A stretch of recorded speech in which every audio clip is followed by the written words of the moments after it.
भी आपके मन में बहुत सारे क्वेश्चंस आरपीएफ के मॉक टेस्ट को लेकर के होंगे। मैंने वो आपके मन के क्वेश्चंस यहाँ पे लिख दिए हैं।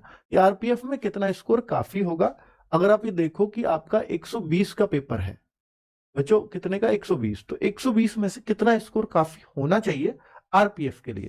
तो पहले तो मैं आपको बता दूं कि देखो इस बार ऑल इंडिया कट ऑफ लगेगी। सबसे अच्छी बात ये है वैकेंसीज कम है। मान लिया वैकेंसीज देख रहे हो सर आप, 4208 वैकेंसीज है, तो इसका मतलब इसके 10 गुना बच्चे पास किए जाएंगे। और मैं ये कहता हुआ आया हूं कि भाई साहब 42,080 बच्चे पास होंगे, ना कि 4208।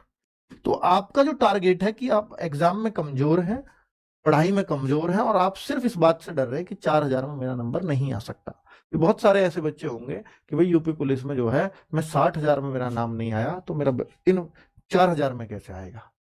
तो फिर ये 4000 नहीं है, पहले अपने एक दिमाग से फितूर निकाल दो, ये 42,000 है।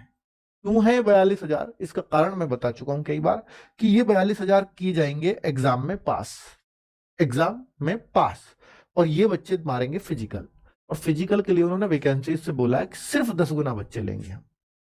और मैं यकीन और दावे दोनों के साथ कह सकता हूं, और अपने अनुभव, यकीन दावा और अनुभव से कह सकता हूं कि 10 पे से एक बच्चा पास नहीं होता है आरपीएफ के मौके इसमें फिजिकल में। यानी इनको हो सकता है ये एक और कट ऑफ लगानी ही पड़ेगी।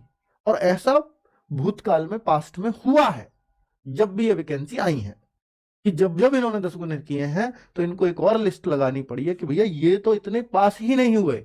यानी 42,000 में ये कहना चाह रहा हूं कि 42,080 में से इनको 4200 बच्चा भी पास हुआ नहीं मिलेगा। ऐसा है। हाँ, तो सोचो ना कि जिसका एक बार 42,000 में नाम आ गया और फिजिकल मार दिया, वो तो पक्का ही सेलेक्ट हो गया। तो आपको जो टारगेट रखना है वो 42,000 के हिसाब से रखना है। और मैं ये मानता हूं कि भाई देखो स्कोर तो चाहे कुछ भी, पर देखो 100 तो हम टारगेट करके चले। पर अगर आप अब बच्चों देखिए मॉक करने से क्या फायदा होगा। मॉक करने से बहुत सारी गलतियों का फायदा होता है बच्चों, कि जो भी आप गलतियां करते हैं एग्जाम में जाके करेंगे वो डेफिनेटली यहां पर सुधार करके जाओगे। तो जैसे आप पढ़ा हुआ प्रश्न गलत कर देते हैं, मतलब जैसे कि आपने जल्दी में कुछ और पढ़ लिया, पूछा था है आपने पढ़ लिया नहीं है, पूछा था नहीं है आपने पढ़ लिया है, क्योंकि नहीं का ध्यान ही नहीं था, इस वजह से गलत हो गया। ठीक है, मान लो देखो ऐसे होता नहीं, मैं कौन सी इन देशों की मुद्रा नहीं है उसने पूछा, मान लो इनमें से इस देश की मुद्रा कौन सी नहीं है, पता चलती है कि यार ये तो जो है मुद्रा, पहले पे टिक लगा दिया, तो उसने नहीं है पूछा था, ये हमने पढ़ा ही नहीं, तो ये जल्दबाजी में गलत होता है।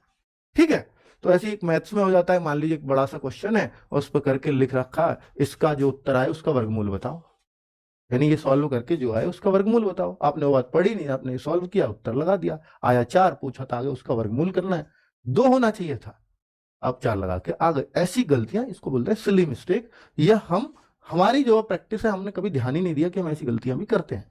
तो मॉक टेस्ट से कभी ऐसा नहीं होता। और आप कभी भी किसी भी टेस्ट में देखना, आप आते हुए बहुत सारे प्रश्नों को गलत करते हो, वो सब मॉक से ही सुधरता है। ठीक है, समय कम पड़ता है, क्या करें। तो इसमें अगर देखो जाहिर सी बात है कि 35 क्वेश्चन मैथ्स और 35 क्वेश्चन रीजनिंग, 1.5 घंटे का समय मिलेगा, तो 1.5 घंटा हो सकता है दोनों चीज ही खा जाए। जबकि जीएस के 50 क्वेश्चन मात्र 15 मिनट में हो जाएंगे। लेकिन अगर कोई ये सोचे कि मैं पहले जीएस को कर ले, तो आप 15 की जगह उसको 25 मिनट दोगे। पहले कभी जीएस मत करना, पहले आप करना अगर कोई टेस्ट में पूछे, हालांकि मिक्सअप भी पेपर आता है, कोई ऐसी भी बात नहीं है, तो मिक्स भी अगर पेपर आए तो आपको थोड़ा सा अगर उससे पहले एक प्रिपेयर कर लेना कि भाई देखो अगर इसकी प्रैक्टिस आप ये कर जाओ कि मैथ्स में मैं 35 क्वेश्चनों में 40 ही मिनट दूंगा, तो ये प्रैक्टिस कैसे होगी। इसके लिए हमने एक मिनी मॉक टेस्ट चलाए हैं, भाई 40 मिनट में ही 35 करने, 40 के बाद आपको समय देना ही नहीं है। तो अगर आप मैथ्स में 40 मिनट और 35 की प्रैक्टिस करके जाओगे, तो आपको ये यहीं पता लग जाएगा कि आप जो है कि किसी एक क्वेश्चन पे ज्यादा समय तो नहीं देते, ज्यादा देते हो तो आपका समय यहीं कम पड़ने लग जाएगा। तो आप कहोगे यार, और जैसे ही एग्जाम में आप किसी समय क्वेश्चन पे ज्यादा समय दे रहे होगे, तो आपको इस अनुभव से पता होगा कि यार मैं इसमें ज्यादा समय लगा रहा हूँ, क्योंकि वहां 40 मिनट का टाइमर नहीं लगा हुआ, और यहाँ मिनी मॉक में 40 मिनट का टाइमर लगाते हैं। इसी वजह से मॉक टेस्ट ये सुधारता है आपका सब्जेक्ट वाइज स्कोर को, सब्जेक्ट वाइज स्पीड को, एक्यूरेसी दोनों में सुधार करता है। और मिनी मॉक टेस्ट हमने अभी शुरू किए हैं बच्चों।